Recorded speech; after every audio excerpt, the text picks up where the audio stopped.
I'm your presenter number 5 and I'm Okay, and now we'll be discussing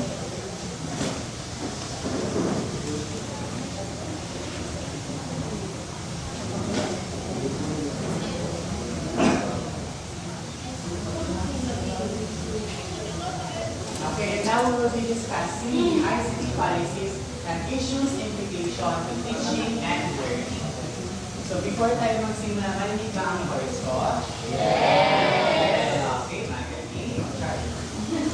So okay, on my chapter 1, lesson 1, we will be talking about policies and issues on internet and implication to teaching and learning. I know that we have tools since the group 1 discusses technologies and such, but today we will be discussing the policies and guidelines under technology of futures and learning. Okay, first we have to recognize that globalization, ICT, has played a fundamental role in our teaching and learning environment. Hence, the rise of network society have made ICT an essential component of education and societal development. With the rise of technological advancement, madami tayong mga laptops, phones, projectors, TVs in a classroom setting that actually help teachers in manipulating classroom environment. And does this technological advances advantages or disadvantage teachers and learners? Malalaman natin yan. Now, let's now define the definition of ICT policy.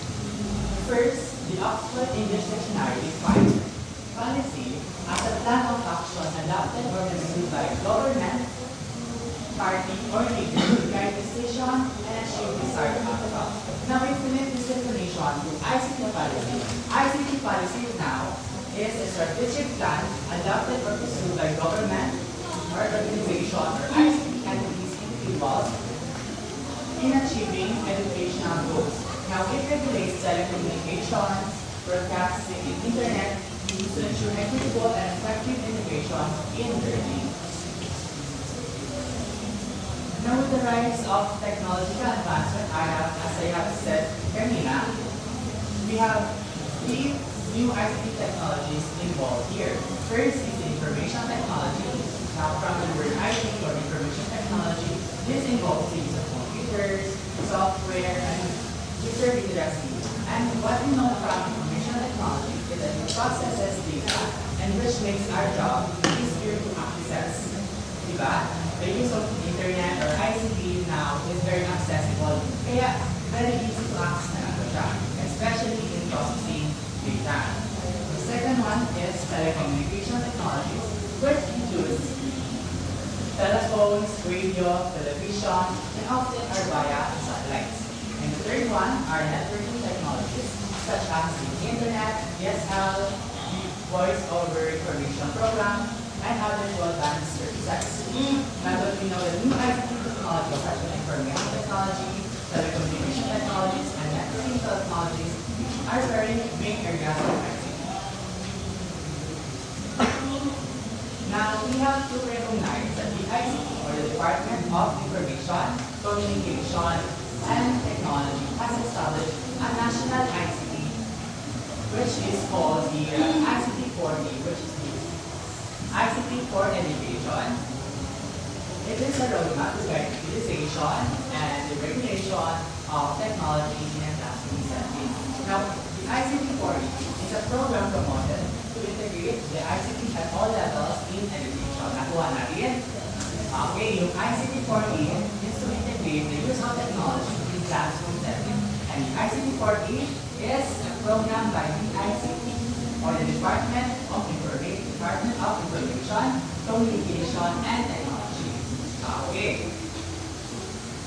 Now, the policies recommended by the ICT or the Department of Information, Communication, and Technology under the ICT 40, which is the ICT for Education. First is the Comprehensive ICT Education Master Plan with a national roadmap for faculty development, which is this focuses on the master plan in the educational setting. The second one is the Open Content in Education Initiative or the OCEI, converting level materials into interactive visual content and support supporting application development. Third is the EDNet, a secure educational network providing approved multimedia materials to public high school. It is very accessible to reach.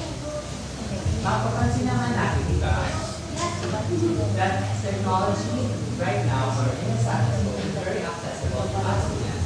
And that is for the ICT for education, ICT for education or the EICT program that is integrated in all levels of education, even in public or private high schools. Number 4 is Eskwela Community E-Learning Centers offering alternative education for out-of-school yung eskwela. From the word eskwela, right, you can also be associated eskwela from the electronic school terminology. So parang yung mga student dito ay parang hindi pwede sila muna sa face-to-face or hands-on experiences in school or APL. Kaya meron tayong eskwela, which is e-learning centers for students. The fifth one is the equality program, enhancing IT education in state university and college, especially in the rural areas. Now that we know, UNSU is a smart research university.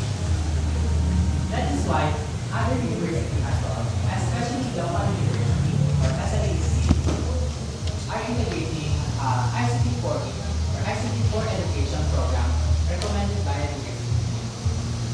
Now, the Digital Media Arts program promoting visual creativity using open source tools in government and educational institutions.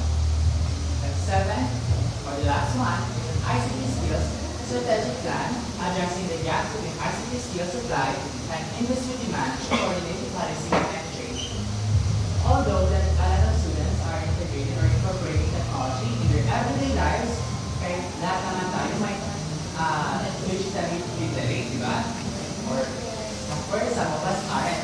That is why policy programs of teaching and learning of the ICT are also incorporating because or identifying the gap in the skills of students or people or learners, and also the gap between the supply or the demand of these skills necessary for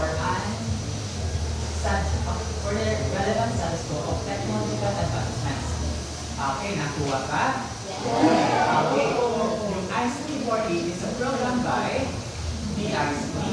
And the ICT stands for Department of Information, Communication, and Technology, while the ICT4E stands for ICT for Education.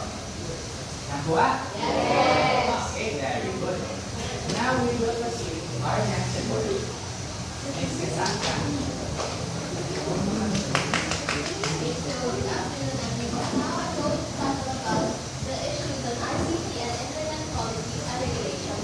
We have two sets of issues sa internet policies and regulations. So we need to take note of A and C. So A means access and C means civil liberty. So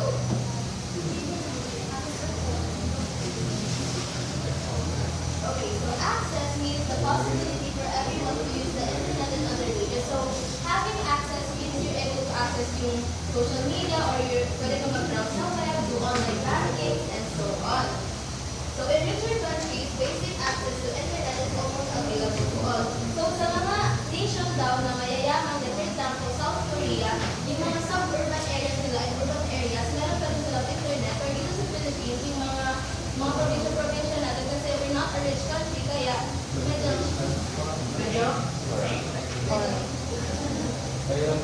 okay, enrichment to civil liberties or human rights. So, ang Philippines, what are the specific internet issues of the internet policy that have relationship with civil liberties or human rights? So, FOX.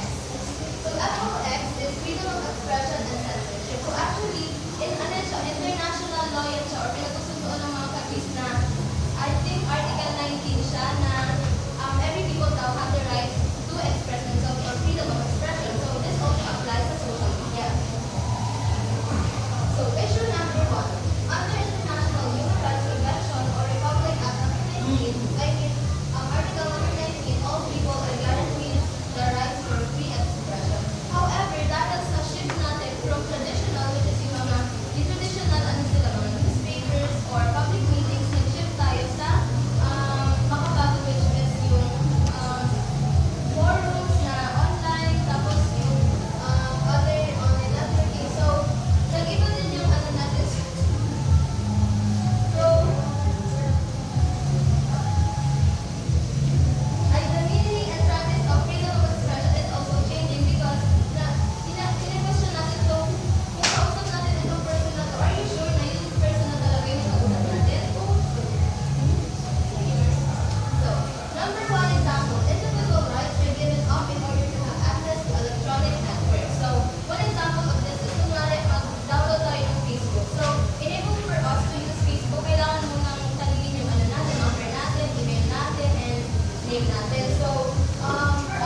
but